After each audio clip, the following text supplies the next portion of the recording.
Hi everybody, my name is Connor Gerhart, and in the next few videos I'm going to be teaching you the signed translation to the one-act play Sweet Nothing in My Ear. This translation was translated by Pearson and myself over the past summer, so you will get the gloss and the script. The gloss is the translation, and the script. But also, I'm creating these videos so that you can see exactly how to do the signs, what the signs are, and the facial expressions that go with it. This video is kind of like a crash course into ASL for those of you who are not natural signers, which is fine for this show. You'll learn along the way, and these videos are here to help. So, first thing, throughout the different characters in the show, there are different what's called name signs. In the deaf ASL culture, there is a sign given to you that takes your personality and something about you and creates a sign.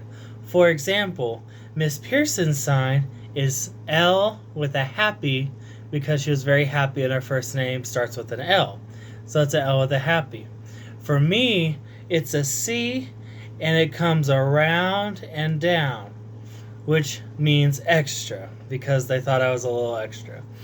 So throughout this show, there are a couple characters that have name signs. There is Dan, and his name sign is a D slapping your chin and your nose, right there.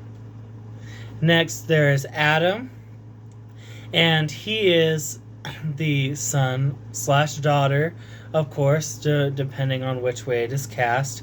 Regardless, his name sign is an A to the temple, Adam. And then finally is Laura. And Laura's name sign, you may recognize, is Pearson's name sign because she's a teacher for young children, so we thought it was fitting.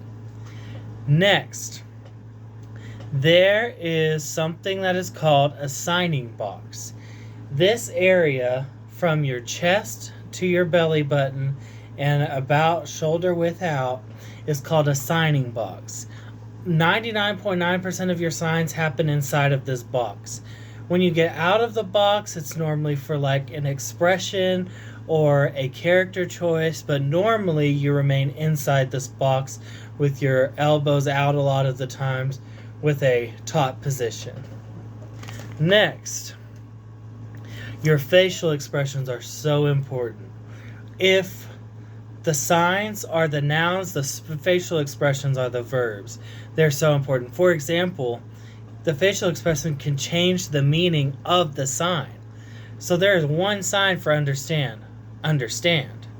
But the way you use your face is how it changes. You could say, I understand, or I don't understand, or yes, I understand. It's all about your eyebrows and your eyes, and occasionally your lips that create the illusion of emotion behind your signs. And of course, Pearson will go over that with you within the course of the next couple of weeks as you go through this. Next, so when you sign, you oftentimes use one hand for your signs. Normally, you choose the hand that you are that you write with. So, for example, most of you will be right-handed signers, but if you're ambidextrous like me, you can pick the right or the left, or if you're left-handed, you can do everything on the left.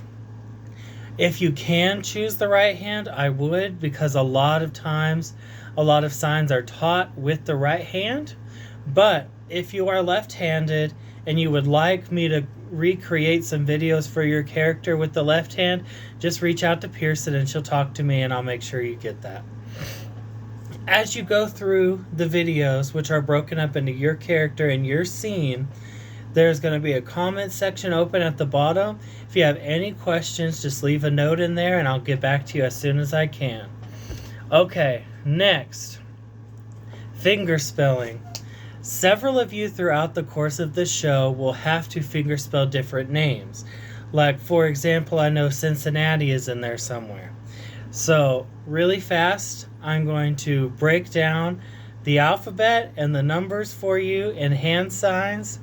And then when you finger spell, you just spell it out following just how you would writing. Okay. A, B, C, D, E, F, G, H, I, J, K, L, M, N, O, P, Q, R, S, T, U, V, W, X, Y, Z. And all of those are available anywhere online you look. And since we're doing ASL, you will want to look up the American Sign Language alphabet. Be sure you don't accidentally click on the BSL, the British Sign Language, because it's completely different. Now, the numbers you'll need to be using normally don't go over 20. So I'll just really quickly go through. And it is slightly different than you would normally count, which is why I'm going through it with you. 1, 2, 3, 4, 5, 6, 7, 8, 9, 10, 11, 12, 13, 14, 15, 16, 17, 18, 19, 20. Good? Okay. Now, the last thing before you get into watching your videos, which I know you will be studying vigorously, is there in the deaf culture and throughout this show, there's a large argument between how deaf somebody is. And so I'm going to be showing you a few of the differences between the different deaf people. There is a level of deafness from hearing to full D deaf. And so how you sign that is hearing is obviously the hearing people that have no sort of deafness at all. Hard of hearing, which means it's like a lot of times you see with the elderly population with hearing aids, they're slowly losing their hearing. They're not full deaf and they weren't born that way. Little D deaf, that is, you were either became deaf at a later date, like you got polio or scarlet fever, or you were in a car accident and you lost your hearing. Or you were born deaf, but you chose to get a cochlear implant, which is a big part of this show. And so it's those who choose to not respect their full D deafness, and so they are considered little D deaf. And finally, there is big D deaf. And those are the born deaf people that are full, no assistance, happy to be deaf, and proud of it. One last thing before you go is you may have seen that I moved my body with it. That's what's called a body shift. And it's used a lot throughout throughout ASL. And it's when you are talking about two ideas or you are talking as two different people. Like, for example, if you're saying, I was talking to the store manager, you would shift back and forth. Or you would say, that was good, that was bad. You shift to show the difference in thought. It's kind of like a comma in writing, and it's very important. Okay, that's the end of this introduction video. I hope it was helpful. If you have any questions, there are so many different websites online you can look at. And of course, Pearson will be there to help every step of the way.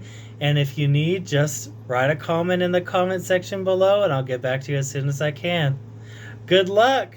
Have fun!